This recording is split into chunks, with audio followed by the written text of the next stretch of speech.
आदरणीय सभापति जी, ये राज्यों का सदन है।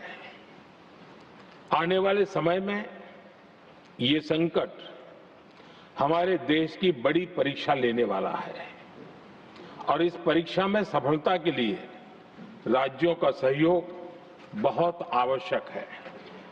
इसलिए इस सदन के माध्यम से मैं देश के सभी राज्यों की सरकारों से भी कुछ आग्रह करना चाहता हूं। संकट के समय गरीबों पर, श्रमिकों पर, प्रवासी साथियों पर बहुत बुरा असर पड़ता है।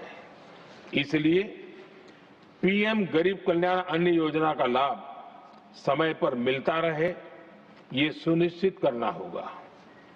जहां प्रवासी श्रमिक साथी काम करते हैं, उनकी परेशानियों को दूर करने के लिए प्रोएक्टिव कदम उठाए जाएं।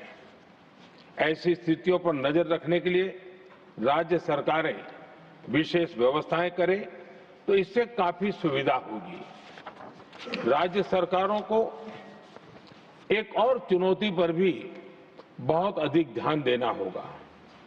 ऐसे समय में कालाबाजारी करने वाले, जमाखोरी करने वाले बहुत एक्टिव हो जाते हैं।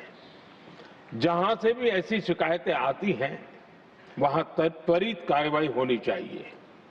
जरूरी चीजों की सप्लाई निर्बाध चलती रहे, ये सुनिश्चित करना हर राज्य की प्राथमिकता होनी चाहिए।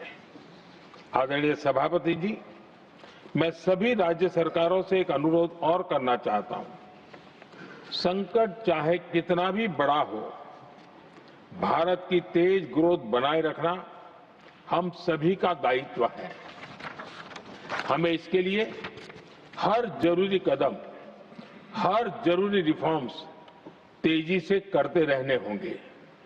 ये राज्य सरकारों के पास बहुत बड़ा अवसर भी है।